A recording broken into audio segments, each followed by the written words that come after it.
Here we go.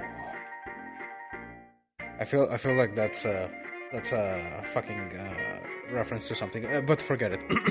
You basically made a Joker reference, you edgelord. Ah, shit! Seriously? Okay, never mind. Let's begin. We ain't cutting that. I am the one editing, so I'll decide what to cut and what not. If you do, you're a coward. Shut up. Bitch. Alright. Here we are, back again, in this podcast of utter shitpost nature. Come with us and you'll see, but only the dumbest of conversations. It's so obvious you want to be wilderness. I want to be what? Well, that's everything I wrote, so that's it. Okay. It's so obvious you want to be YMS. Why a mess? What? Why? And his podcasts are done because he always does like a different intro referencing something. I've only listened to it once. I could have never guessed that's it. Anyways, we're back again. The third time's the charm. If we don't die doing this, we'll just keep doing this. I am Ed. Who the fuck are you? What are you in my house? Well, you're not in my house. Who are you? Yeah, I'm that Mexican user. I don't know if I already gave my first name, but I ain't gonna. If I already did. Who gives a shit? One thing that I've learned, at least for kind of people that are trying to shield their podcasts. No. Their identity with a user or a username is that if they try to hide it, it's more likely that people are gonna give a shit about it. If someone is like just, oh yeah, this is my username, this is my name, and but they're not spraying their name, but someone comes up and says, this is your name, and the guy is like, I'm not hiding it. I don't understand. It's more an effort to not pay that much attention to myself. Like, it's me not wanting my first name to be the first thing in this podcast. Like, if it comes out, it comes out. But like, I'm not gonna put myself in the forefront, so to speak. Well, that's fair. Also, my username, it's fucking long and confusing. You haven't seen that, right? Username on what? Because you do have a username. I know, but it's internal server error. That's it. It's just that stupid name that I use on YouTube. But yeah. Wait, you still have the Nicolas Cage Disney princess icon? I think you changed that. Yeah. Nope. I've had it since the first time I discovered it, and no one has paid any mind. And I'm gonna keep using it until someone tells me to stop. Then I'll tell them to piss off, and hopefully they'll forget. But who knows? Oh boy. Anyways, so last time we talked about fucking pedophiles. I'll be censoring the word pedophiles just to be sure once again.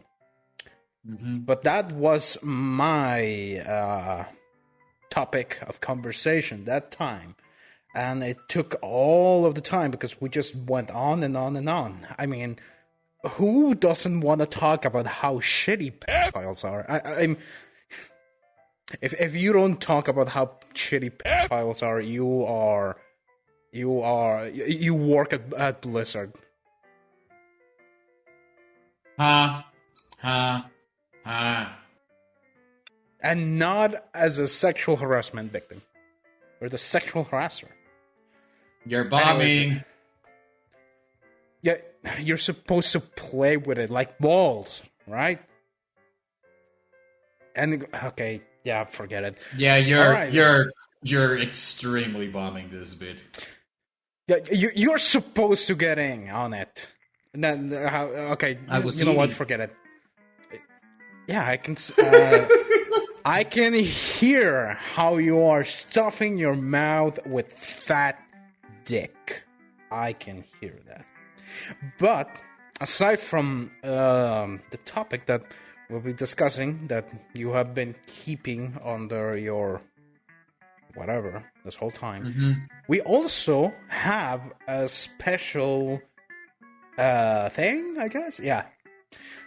Because as of last time, I've been contacted by someone who says that they have become a somewhat of an avid, that's how you say it? Avid listener? There we go, yep. Yeah, avid listener. Yeah. And was at some point we may have a shout out to this person that also gave us a question for us to answer. What do you say about that? Okay. Yeah. I am it's not that with two. Yeah. I'm intrigued that with 2 episodes we managed to get someone wanting to ask us shit. I kind of coerced them into doing it, so it's half my fault. Oh, but you are.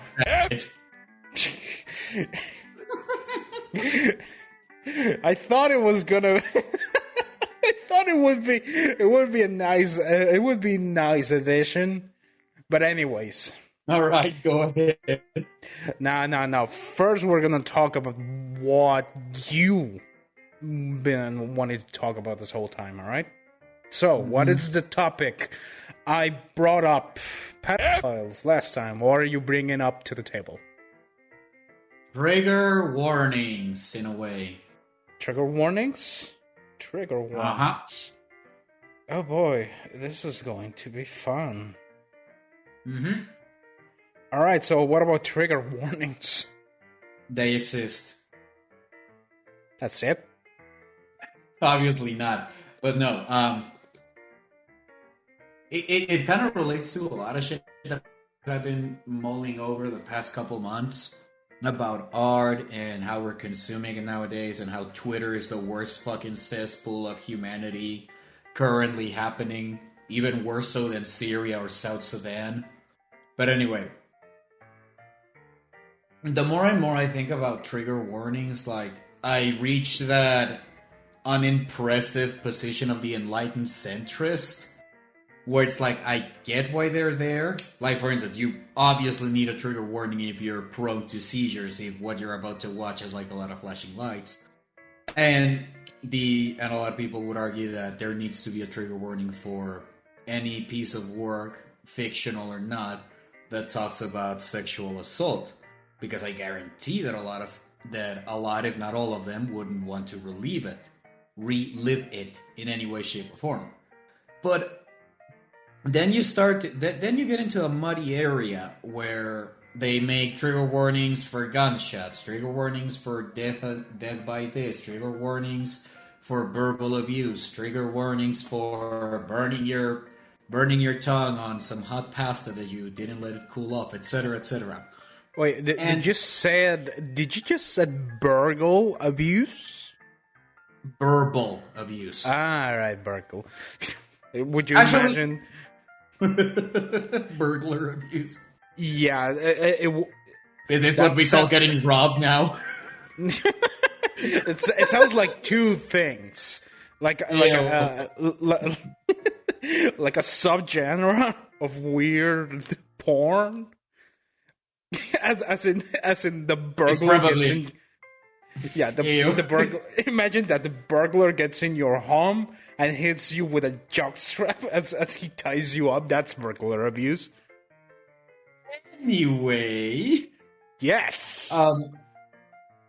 And the more you think about it, everyone has like their own little triggers, either from past trauma or by proxy, that they're very uncomfortable encountering or seeing them relived too close to home. But I'm not entirely sure I like the way trigger warnings are being used in art in general. Like, okay, look at it this way. What's the point of watching a piece of art if you already know what's going to be in it? if you already know what you're gonna encounter in it by taking the time to experience it. Like, if I start watching a TV show and it says, warning, the contents of this TV show have verbal abuse, sexual assault, bullying, etc., and it's like, okay, well, I'm not going to be challenged. I'm not going to get like a new, different point of view, or going to experience a different life than mine, etc. So, like, you already ruined the point of interacting with art. And at the same time, and I can see why a lot of people would not want to take that risk, but it's like, you have to grow as a person, to confront the shit that you go through in your head. For instance, my trigger would actually be bullying, school bullying. I'm not sure if you ever paid attention to what happened in high school, but I had like a couple of asshats that wouldn't leave me alone. You sure it wasn't me? Every so often. Nah. You were clearly friendly. Like, you were a dickhead, but you were friendly. Nah. But even before that, like, it happened throughout all my school life and shit. And I can point to 2 examples of TV shows that I saw the first episode or just heard what they were about and had no interest in seeing them. And those were Vice Principals with Danny McBride, who I'm a big fucking fan of. And the first episode was him.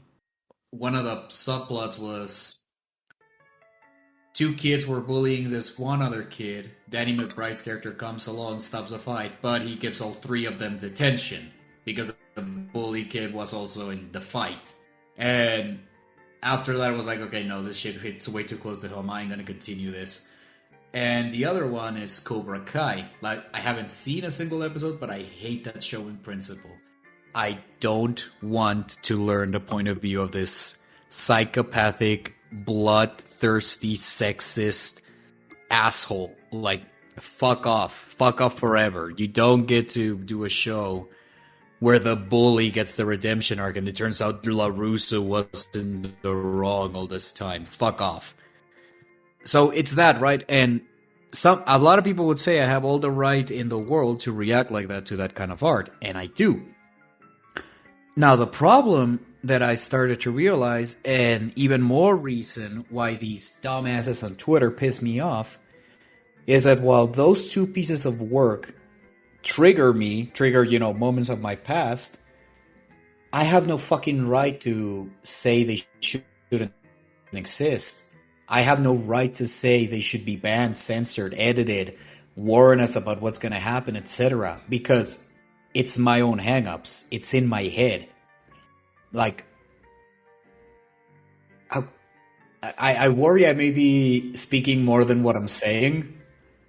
But it's like, you often see these motherfuckers on Twitter, like, oh, this video game had like a scene of sexual assault and shit, and they didn't warn me, and and I'm a survivor and shit like that. And it's like, well, you're gonna have to take your chances. It's art. Art is there to express the most beautiful and the most ugly shit about human life.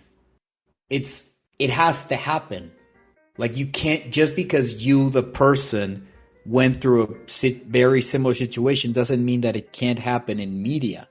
What's to say that the person that created that piece of art didn't also go through something very similar, and this is their way of coping. This is their way of bringing out the pain that they've been suffering all these years. And, the more and more I think about trigger warnings, the more and more they piss me off, because art is there not just to comfort you, but to make you understand reality, to make you realize even aspects of yourself that you're not too comfortable talking about. And so that's what I've been thinking the last couple of months. It's like, yes, you have every right to say you didn't like this because of past experiences, but you're crossing the line when you're calling for every goddamn trigger warning, when you're calling out for censoring, editing, etc. It's like, don't fucking tell the artist what not to say. You have to be confronted, you bubble boy snowflake. I guess that I see what you're saying, but at the same time, I think that you're overreacting to their overreactment. I would say that I understand trigger warnings, and I personally think they're fine.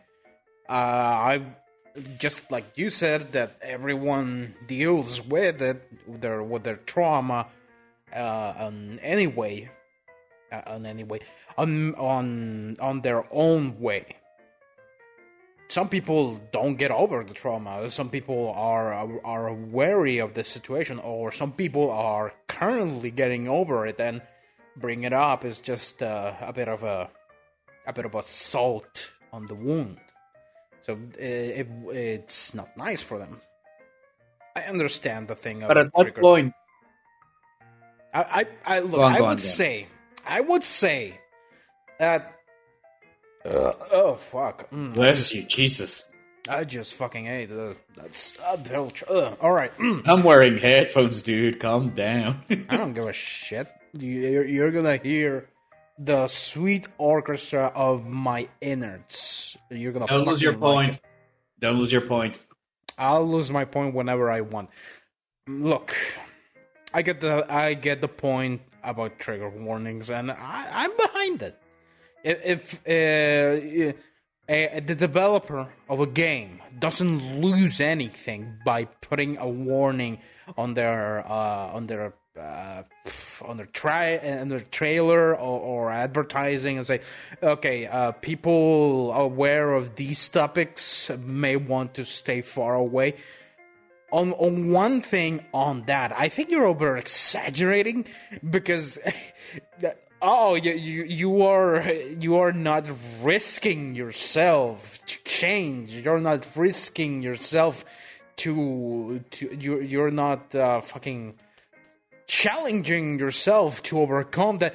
Some people cannot overcome that, and some people overcome their trauma in a different way.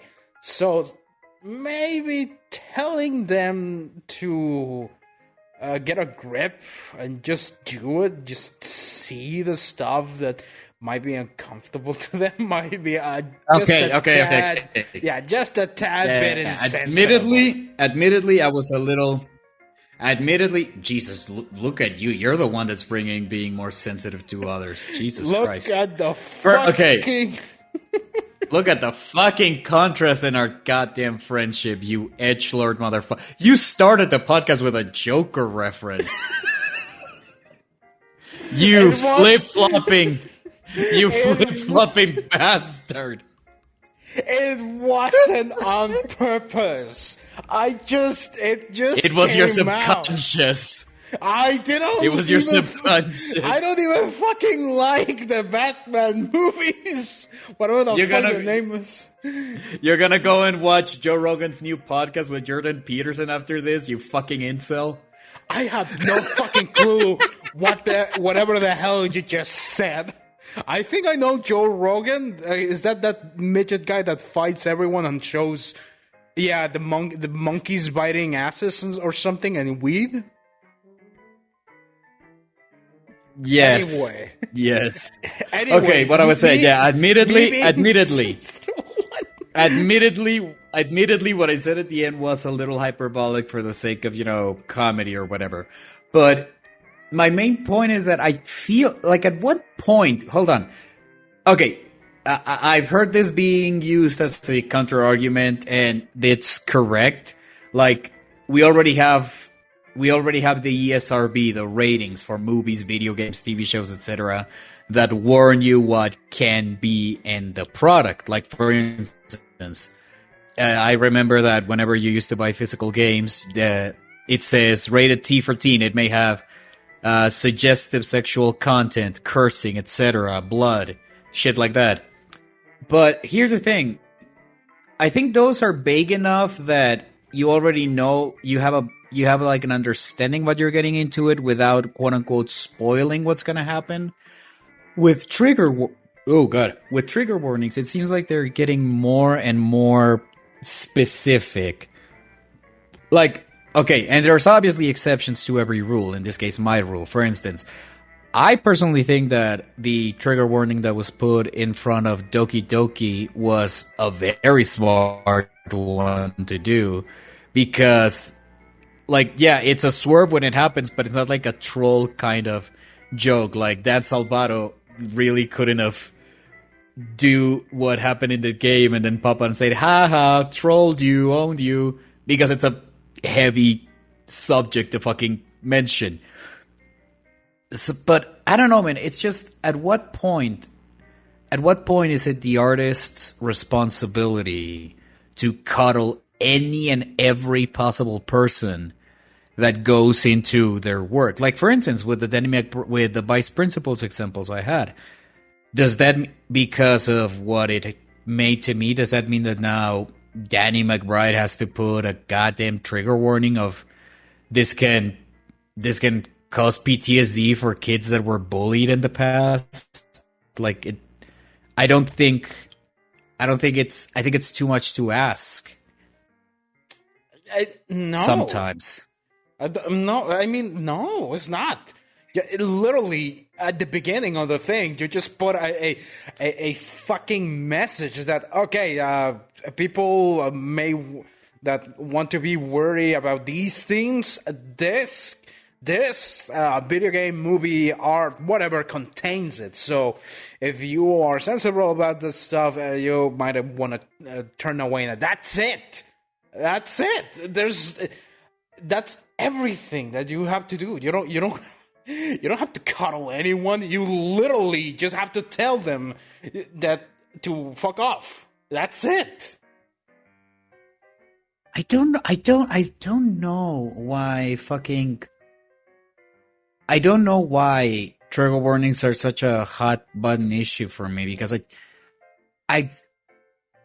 just feels so goddamn gratuitous and no, not gratuitous. It feels too much like coddling at some point. You know what I mean? Like, the artist, first of all, death of the author. The artist can't predict how someone is going to take their work. Like, the artist can have two characters, male and female, that are flirting with one another, and the way they're flirting reminds a big thing of sexual harassment about their experience. Now, that doesn't mean it's the artist's fault. And I may be going a little bit too extreme on my examples, but it bears repeating. At what point, how much responsibility does the artist have to coddle their audience? What if the artist legitimately, like,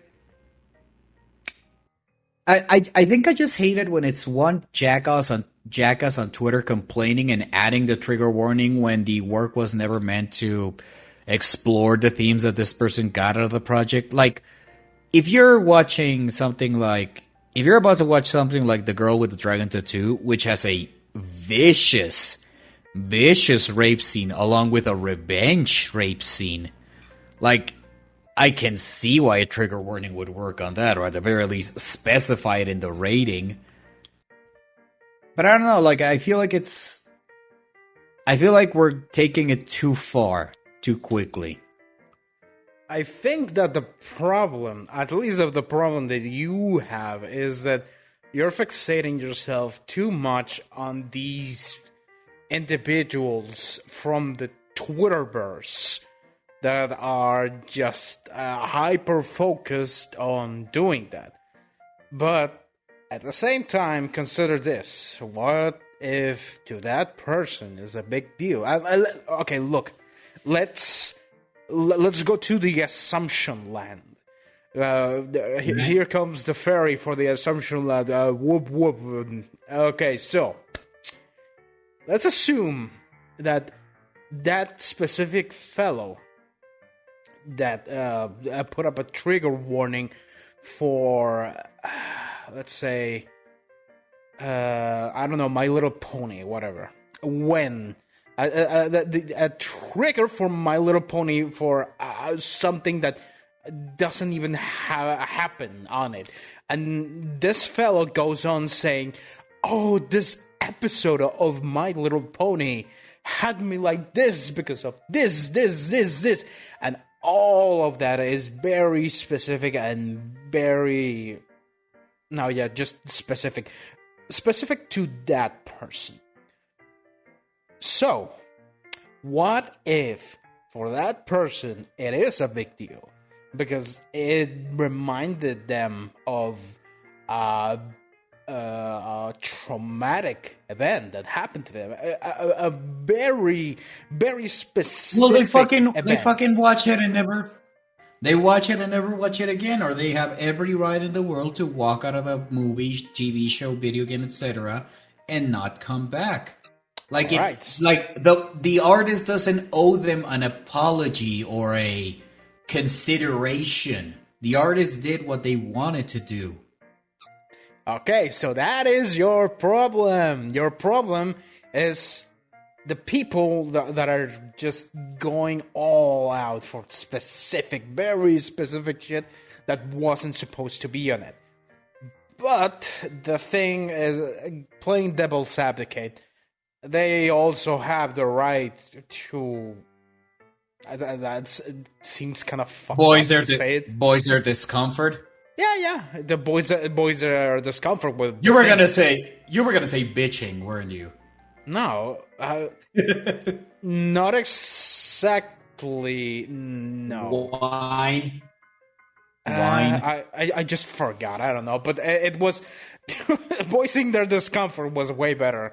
But anyways, the thing is, Okay, and yes. Yeah, They but- 100% have the right to voice their discomfort. What they don't have the right to do is to say that this shit shouldn't exist, that this shit should be edited to accommodate them. And that's something that I see a lot of, and that's something that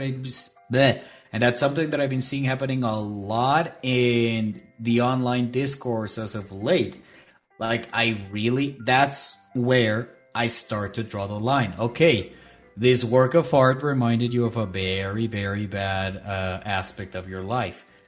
Well, it sucks, It happens with everyone. Everyone, whether with a piece of art or even a piece of advertisement, one way or another, you can't expect the world to cuddle you in that aspect. damn it, that you're fucking cutting. What? Yeah, you just cut it for you just blah blah blah blah for that couple of for those last sentences.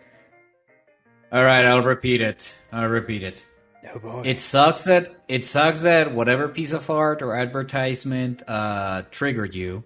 It happens to all of us. You have every right to not like it because of it.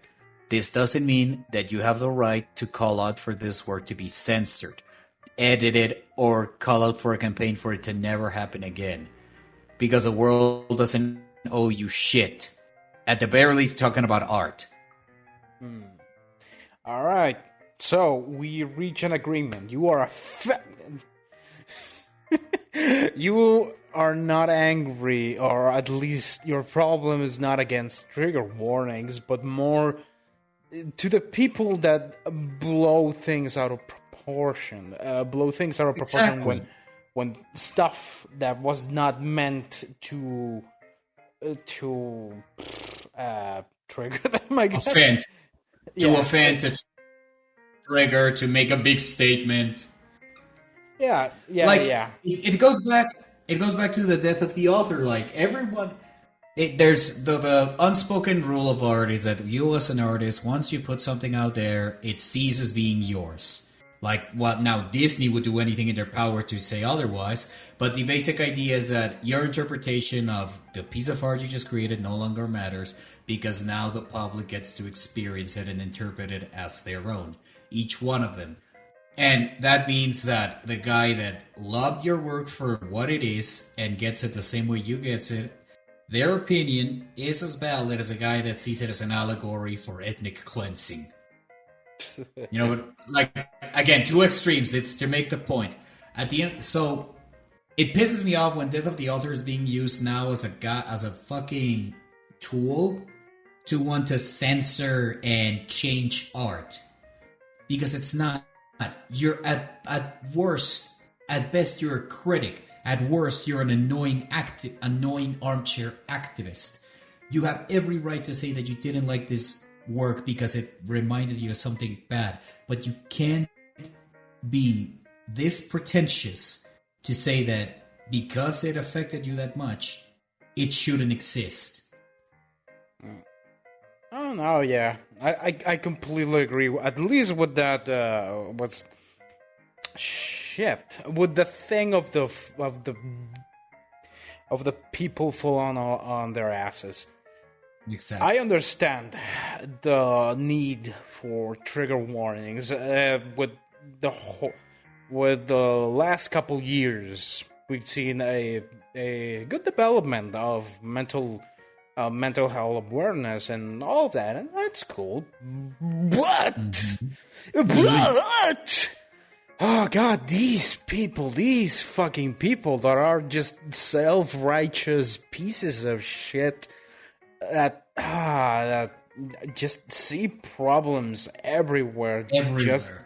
Just so they can pat themselves on the back and say, "Oh, you did something today." That is, while they spend 22 hours on Twitter.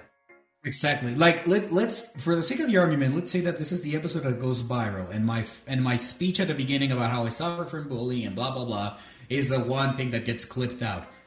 I bet you these are the kind of people that would only grab that clip and make an advocacy and an anti-bullying advocacy and call HBO to never air Vice Principals again because it can affect someone like me into a depressive episode. And it's like, I appreciate the sentiment, but you're getting more offended than I am, and I'm quote unquote the victim on this. Like, you're totally right. It's self-righteous. It's self-aggrandizing. They're so self-important. They don't care about the plight of the person that's being, what's the word I'm looking for? That's being affected.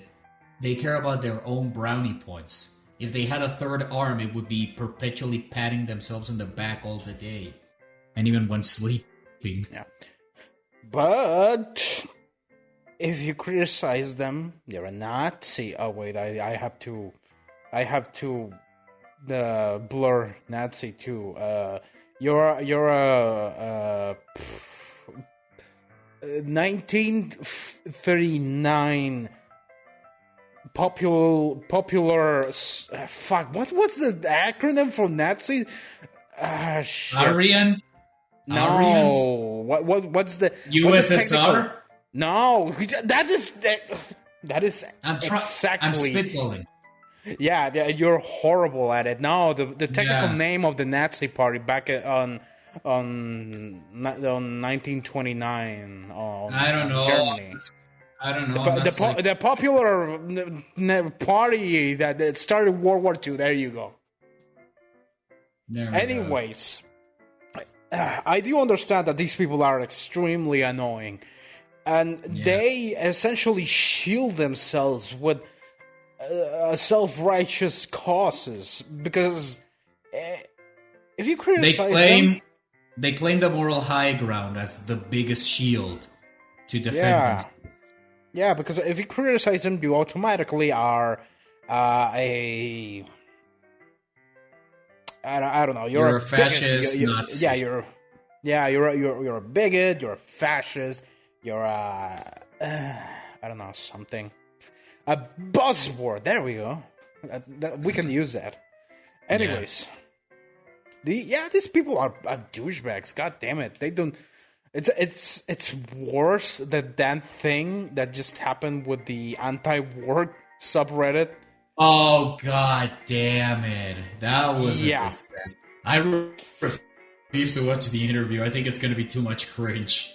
Okay, for probably the one that doesn't know what we're talking about.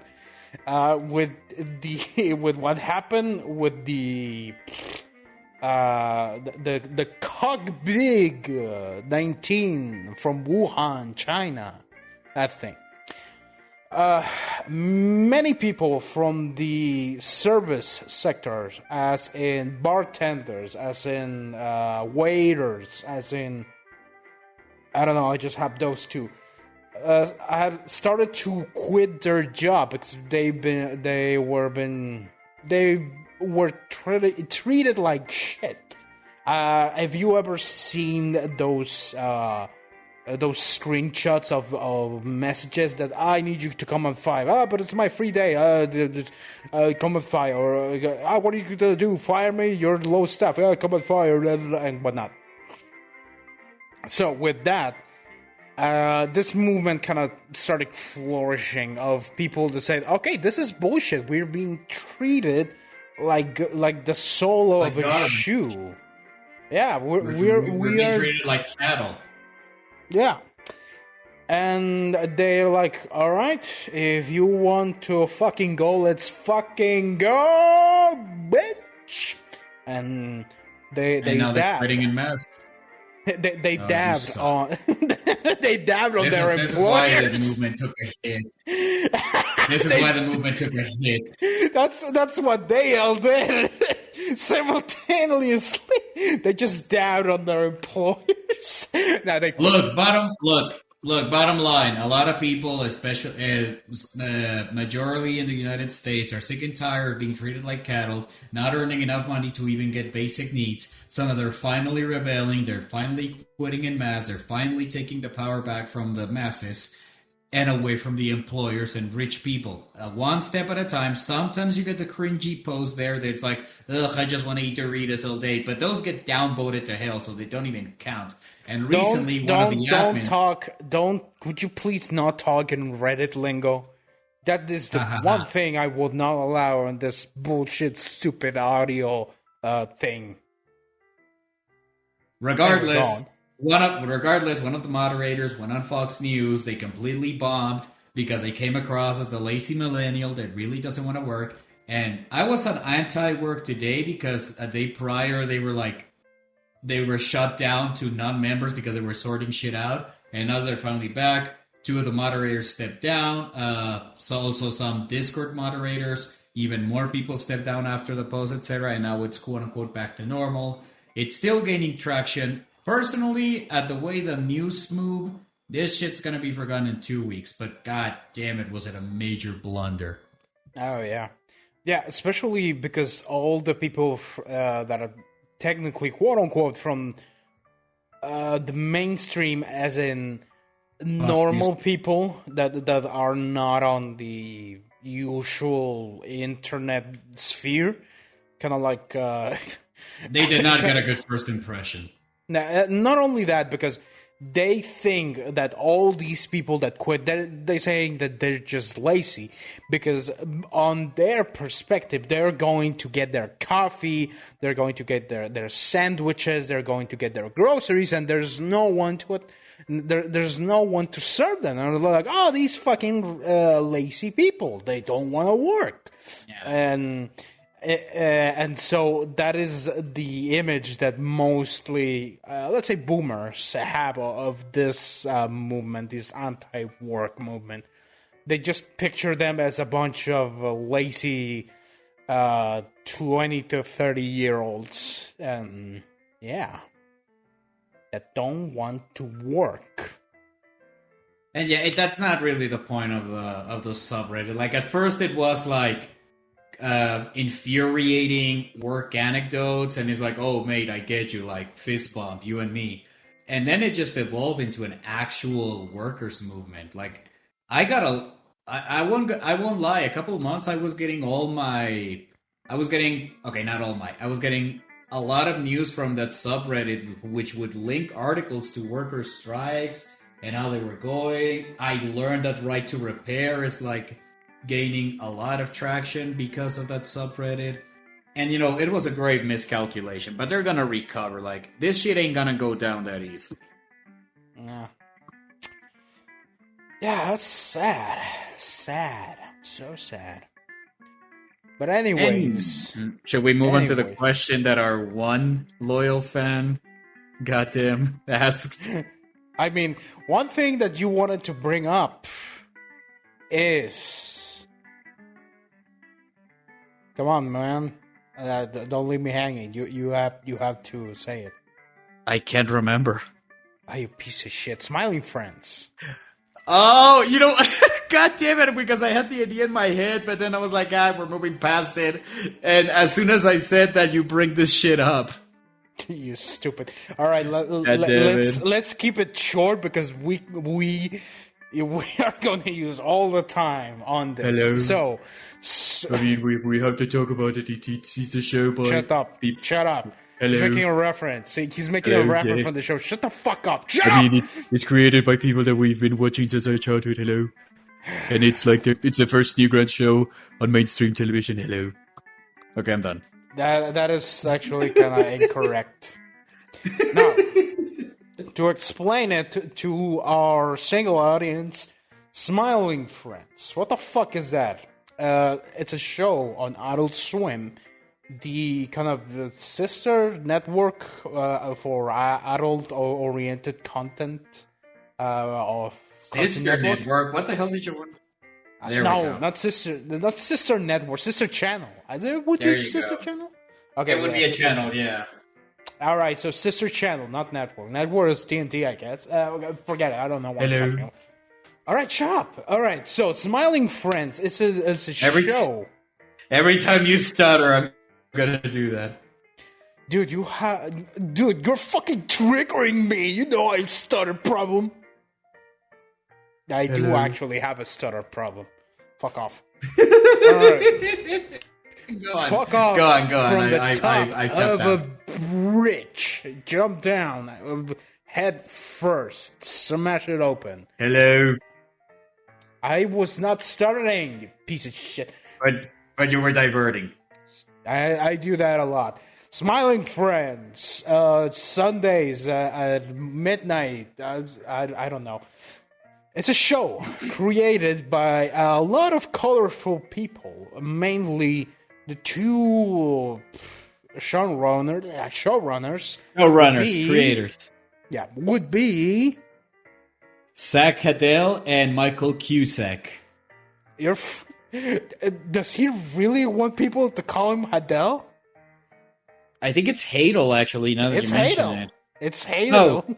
Yeah, he Okay. joked once. He joked once in the podcast. He was, it's actually Hadal or something like that. It's actually Hadel, dude. Like, anyone that calls me Hadel, it's like a mouth-breathing bastard. All right, now we are completely demonetized. All right. We ain't publishing this on YouTube.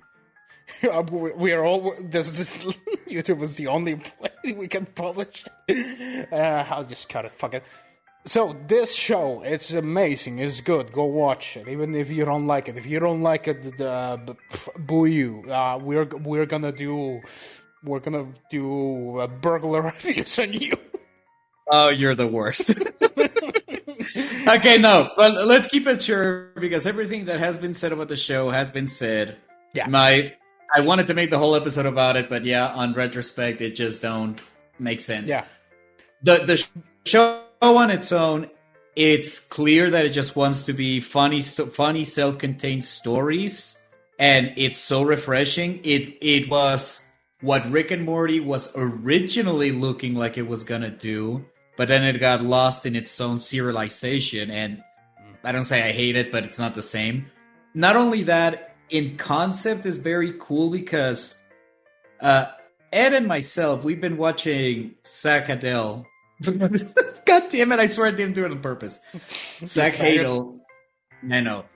We have been watching him and all these other Newgrounds guys for a while now. We were edgy faggots back in our high school and middle school days.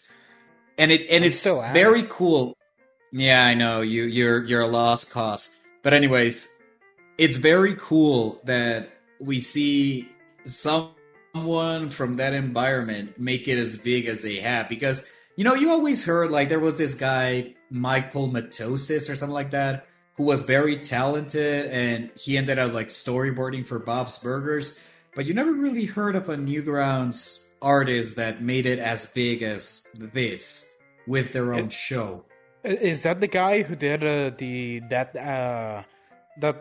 legendary Newgrounds guy that did that animation of the satyr kid that was running around? Was that it? Him? I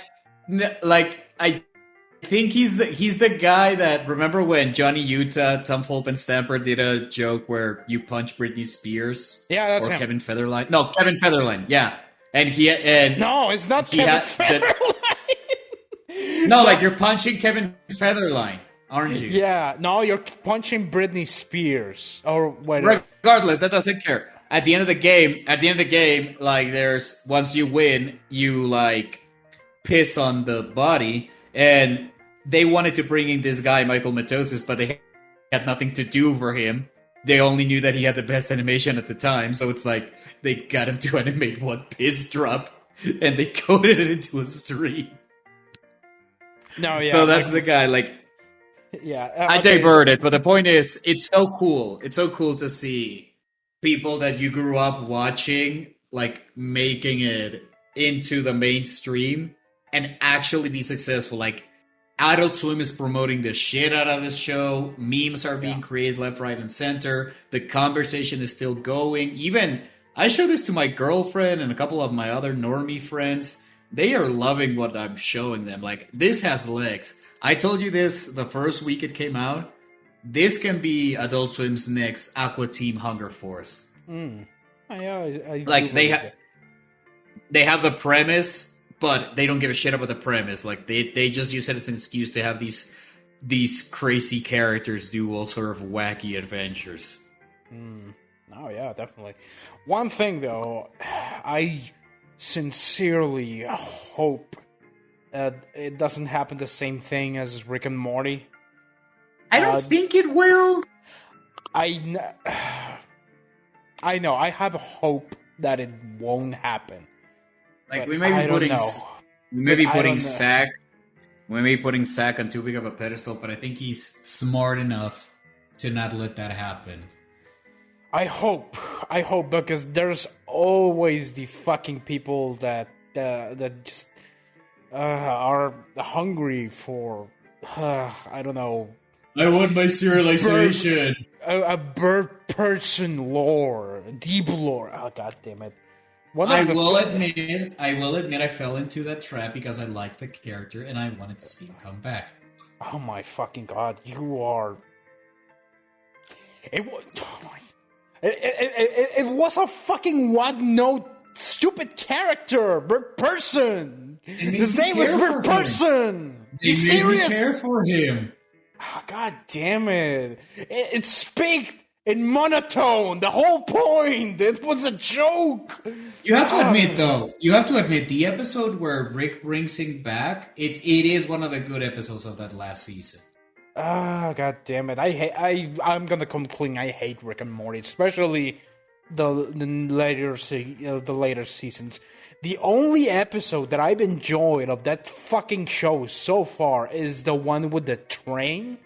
And the only reason is that because for the trailer of that episode, they showed this epic battle with whoever the fuck and bird person and whatnot, and they hyped it as this super cool, super cool conclusion that everyone was going.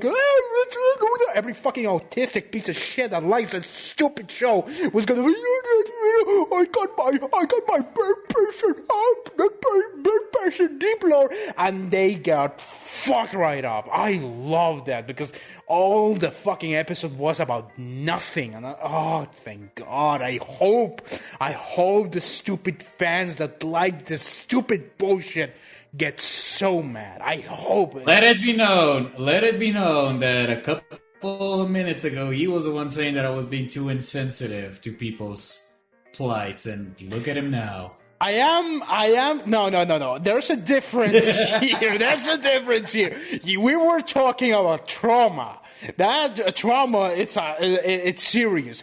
People fanboying over fucking series. That is dumb.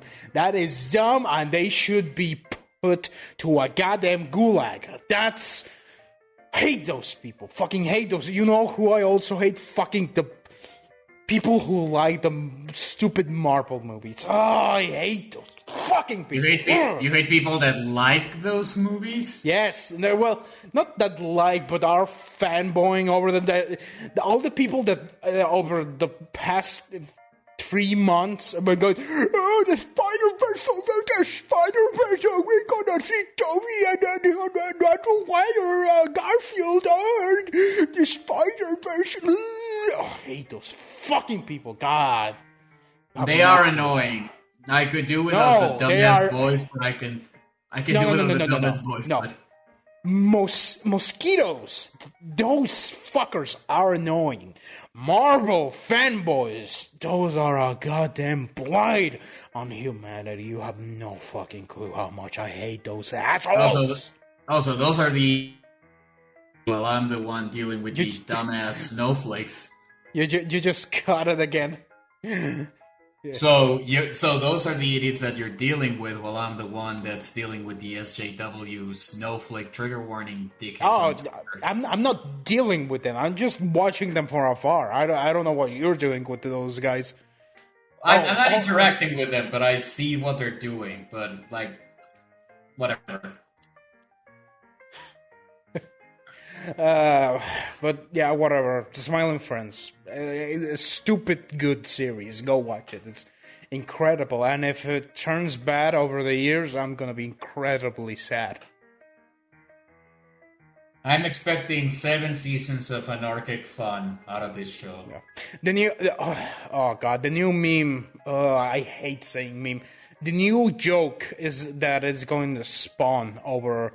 That has already spawned is the this is a Sleepy Cast reference. Oh, this is an Oni Plays reference. Oh, this is something reference over the tiniest bullshit. Idea. Yeah, I have no idea. You have no fucking basis to say, oh, this is a reference. Yes, it's the same situation and the same thing. But that doesn't mean that it's a. That doesn't mean it's a fucking reference. That does like people grab the character of Jeremy, the devil that goes like while putting his hands in front of your face, annoying you. They grabbed that and said it was one of Zach's hypotheticals and only plays. I mean, it was, but that doesn't mean it's a fucking on-point reference. It might be a reference to his humor, but that doesn't mean he's putting everything that he has ever said into the show, and that's so fucking annoying. God damn it, he might be doing it, but that doesn't mean you have to just... he's doing it, you get sleepy, guys. Calm down. Calm down. I might have gone a bit too far there. I was making fun. I was making fun of those people. Not. I'm saying that those people are assholes. That's it. That's everything that I'm saying. I've been re-listening to those episodes of the podcast of Sleepy Cast because they're just... I want to pretend I have company while I work at night. Okay, let's diverge from that sad note. Anyways, we have a listener. Do you hear the paper? I have I have written down. I actually don't have written down. This is a menu. This is a bit. No, there's a menu. This burger menu. I don't know why it's here. I don't even fucking eat burgers. You fat All fuck. right. I just said I don't even eat burgers. I know you said it as I said it. Like the timing was horrible. Stupid dick. All right. So this fan, well, it's not a fan. This listener that hopefully listened to us again. Their name. They didn't give me a name, so I'm just gonna name them something. This fan, that's name is Baby Teeth. That's their name. Next time I'm gonna come up with something else. They ask, through which pieces of media you have found yourself, both superficial and deeply, like which books, movies, songs, poems, pieces of art have resonated in ways that you could not deny the parts of you that exist, whether you like them or not. Okay, can I go first? Yeah, sure, go. Okay, this is a personal. This is a meme that goes on in my life, but one of them would have to be total drama. Not necessarily because it influenced my humor that much or my way of writing, etc. But because of my art style, like even at this point, my art style can still look similar or inspired to that show, but you wouldn't say it comes from there. So in a way, I have an ode of a debt of gratitude for that show. Because I don't know, the art style spoke to me. Like, the art style grabbed my attention enough that it got me into drawing again. And now I'm a professional animator and character designer. So actually, I should hate the show because it led me down that path. But anyways, as for something a little deeper, I can't think of something right now. I'm looking at all the shows from my childhood and that I think are like top 10 of all time. And okay, so while you're thinking, I'll give my response. All right. So one thing that is very adamant of my character is that I've hated anime since I have memory. Yep. Although I've been giving it a chance in the past few years, and I've said, okay, I see the point that some people like this series or this other series and whatnot. I kind of handpick a couple of things with weird and fucking names that I am not even gonna pretend to remember to repeat. One of them I do remember. The fucking name, the fucking name and the name of the characters. Don't ask me because I don't know. I'm just gonna describe it. But some fucking weeb is going to say, "Oh yeah, it's Hoshomiko Mokocho Chikoto," or some stupid bullshit like that. But I don't care. But so, this series began. It's I think it's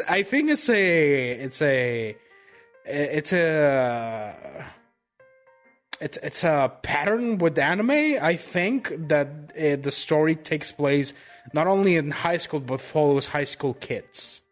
Is that very common? I think it's very common.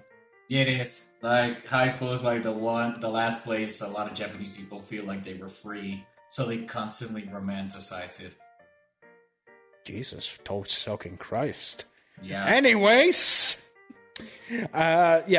story follows these. It's 1, 2, 3. Okay, there are 3 high school girls and 2 high school boys. Whoever I don't know what any of their names Anohana? Are you talking about Anohana? I'm shrugging my shoulders. Wait a minute. I'm gonna describe it and then you tell me because I have no fucking clue. All right, so this series begins with these kids being switched from one body to another. So they're kind of like, oh shit, our bodies have been switched. What the fuck do we do? And they come up with a plan that says, okay, we're gonna do this and that and this and that and blah blah blah blah. And constantly throughout the series, they supernatural shenanigans starts. But the interesting thing is that rather than being a high school thing, it's an interesting character study of each of these characters. Oddly enough, the girls are the ones that get all the. Is this the one? I sent it on Discord. Yeah, I'm seeing that you're putting something there. I'll tell you when I see it. Oddly enough, the girls are the one that get the most character development out of them. Because I cannot fucking remember any of the guys. I do remember one. Well, two actually. One that I liked as a character because of her demeanor and her attitude. She was a kind of a smartass and kind of the one that came up with the ideas, intelligent one and whatnot. And yeah, I liked her. But the other one that took me for a goddamn train of a surprise is one of the female characters. One. Iori, I think that was her name. I'm not sure, but she there's like on one of these supernatural successions. One of the things is that your what was it? One was that you were that they kind of reverted to a younger age for amount of time, and no. They literally turned into children, kind of like into their self children, like 10-year-olds or 12-year-olds, kind of, and they have their memories and whatnot. But that was one of the instances that on the show it was seen, kind of a foreshadowing of this character. Because in one of the last supernatural things was that their inner emotions, they were just gonna blur them out like there is. And what this character did is that one of the things that she did is that blurring out that she was always tired of pretending, she didn't want to deal with people, fuck everyone, leave that she wanted to be left alone. And at the end, at the conclusion of that thing, she came out clean, as in for all my life, I had to pretend to be someone with my mom, someone with my friends, someone with my teachers, someone else with this person and what person. I've been molding different personalities. Not multiple personalities. No. Molding. Oh yeah, molding. Yeah, and so she had to play a role for each kind of situation, and that fucking hit me like a goddamn truck. I was like, holy shit. I kind of just stood there after she said that, and I paused the thing and I was just thinking back at my life, and that's pretty much exactly how I was.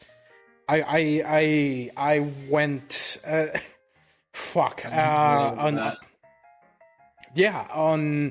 on elementary school. I was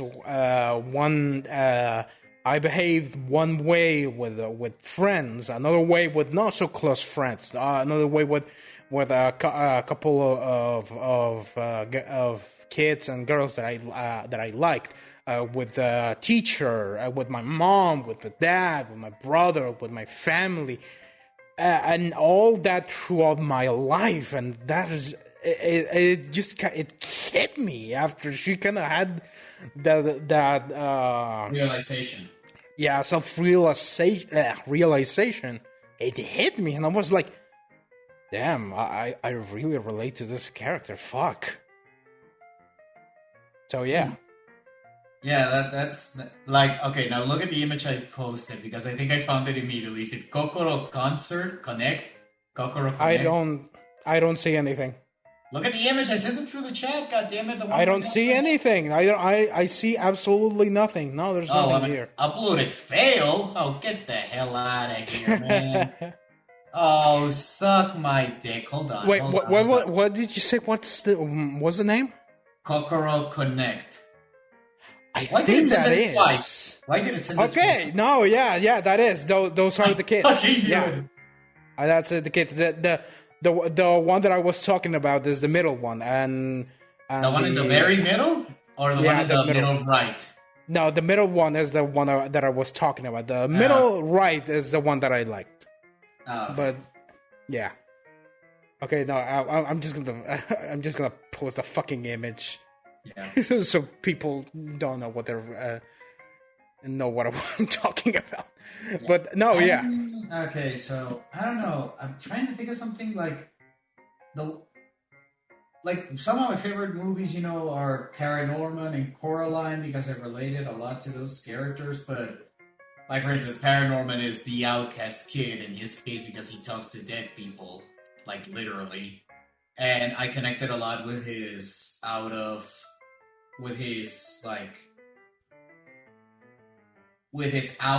persona. Like, he doesn't put that much stock to it, but at the same time, he wants to be left alone, and for the longest time I was like that. It's like I just moving through the motions like he was. But as of late, that movie has taken a whole other meaning for me because, one of the major plot points in that movie, one of the major elements in that movie is... A spoiler alert. Not a spoiler because it happens at the beginning. Like, one of the major themes there is that Norman always talks to his grandma, who is dead. He's talking to the ghost. And they have such a beautiful relationship with one another, and a couple of years ago, my grandma passed away, and now every time that I see that movie, I just bawl like a baby because it reminds me of all the good times I had with her, and the good relationship I had with her. And so I guess you could say Norman is one of those pieces of art that has evolved with time for me. Like, it's gotten better, or some would just say different, and it molded a lot of it made me see things through my own lens, and in that regard made me see that I was doing a couple of mistakes in the way I was approaching shit. So that would be my deep response to that question. But I'm trying to think because... I mean, it's also a bit of a trick question because you can... Shit, how do you say... fuck. You can project yourself into any character, any character trait that any character that can have on any movie, any series, or hell, a piece of art that you see a fucking I don't know art, something. You see a shit being painted by that guy with an afro that died of cancer because he played with the fucking paints that are full of whatever. No, lead. Is actually lead. No, is it lead? It's a heavy metal. Lead paint. Metal. Lead paint. Yeah, lead paint. People who paint don't paint. If you paint with lead, use gloves because you can get cancer. Seriously. Anyways, people can project themselves into anything that they want, because that's one of the things with not only art but with media. Someone that writes a book or a story with characters and whatnot, they're gonna put a lot of their own. Not of their own, but a lot of character traits on those characters, and someone is going to resonate with one because a character trait that specific character has is going to say, "Oh, it's just like me," because it happens just like me with that character of that fucking thing. Could you repeat it? I immediately forgot the name. Kokoroko Connect. That sounds stupid. Second time I hear it. You Still want sounds you stupid. want me to give you the Moonspeak version of the title? You know that I don't. Anyways, just like with me with that character, one, we are two different genders. Is that the right thing to say now? Yeah. Is that the PC thing? We're two different genders. You and the character that you relate to. Yes, that I relate to. But what I relate with her are not her hell, not even she is portrayed You don't relate to that character because you don't lack the relatability to that character because they're a woman. You still related to the character because they share the same experiences that you had. It has nothing not to even do with that. how the character looks. Not even that. Not because she's a woman, but because even on the show, normally on the show, she's portrayed as this happy-go-lucky girl that she's just yeah. And you knew me on high school. I was a piece of shit to everyone, and somehow people liked me. I don't know why. That's a whole other. That's a whole other. A whole other can of worms. Yeah, yeah. But anyways, I was a piece of shit throughout high school. I was moody. I was broody. I didn't like people getting near me. The ones that I led because led near was because I liked them and whatnot. But she is completely different. And even her experiences, the experiences that she has, it's put that she has problems with her mother because she's single and her dad fuck off and whatnot from our young age and whatnot. We have completely different lives. If she was real, we would have completely different lives. But the let's say coping mechanism. No, it's not a coping mechanism. But the kind of conclusion that she comes to. No, the conclusion. The cope. It has to be coping. There's no other way. There's no other way I can think of that. I mean, it's just kind of her way with dealing with everyone. It is coping. Like, I know it's a meme. I know it's a meme, but the word is coping. Look. Okay, all right. I'll take your word for it, but I kind of want to specify more that her way with dealing with the world around her, with her situation, with her family situation, school and whatnot, it is very similar to mine. The way that I did it, and that resonated with me. And so, oh man, that's that joke. That oh man, that's just like me, kind of like thing. I don't know if it's a joke, but it's a joke now. Oh wow, that's just like me.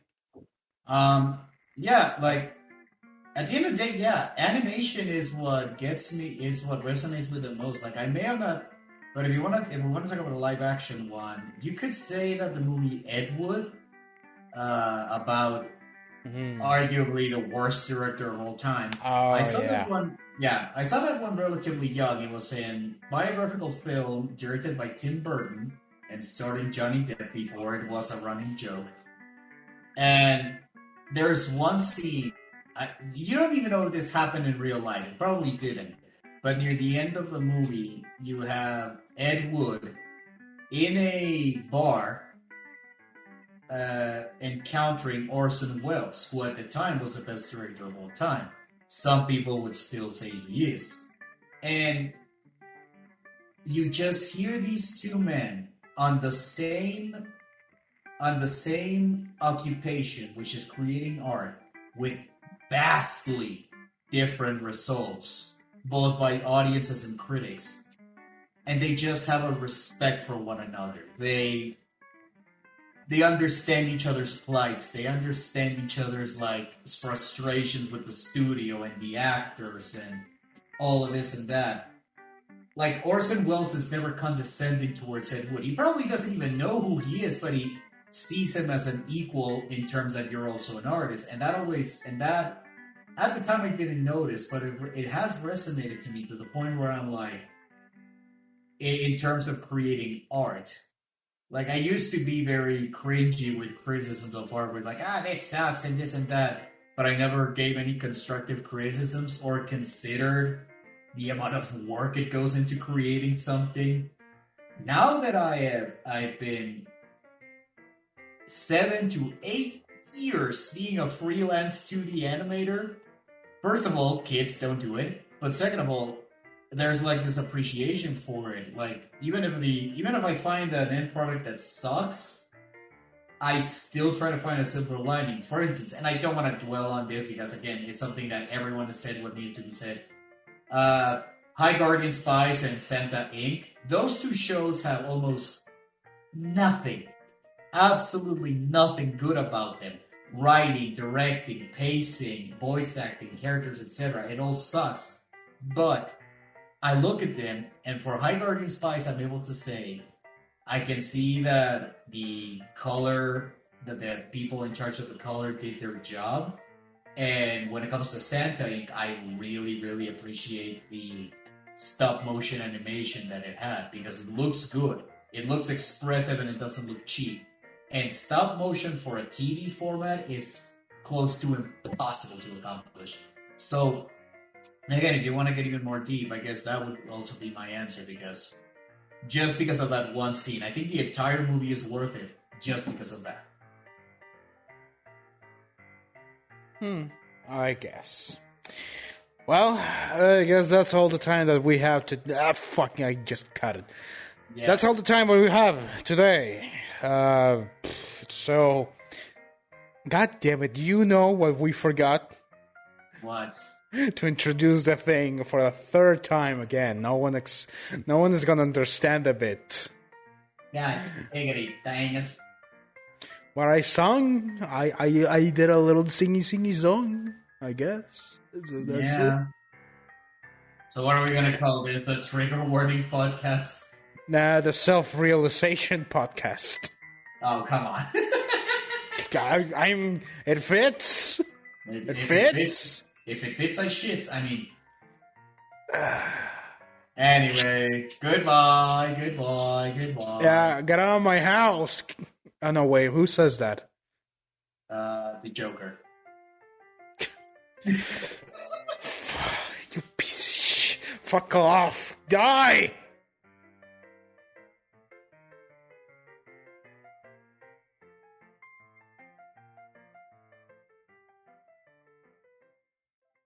Look, Pim, I know it's our job to help this guy and everything, but I think this guy's a lost cause.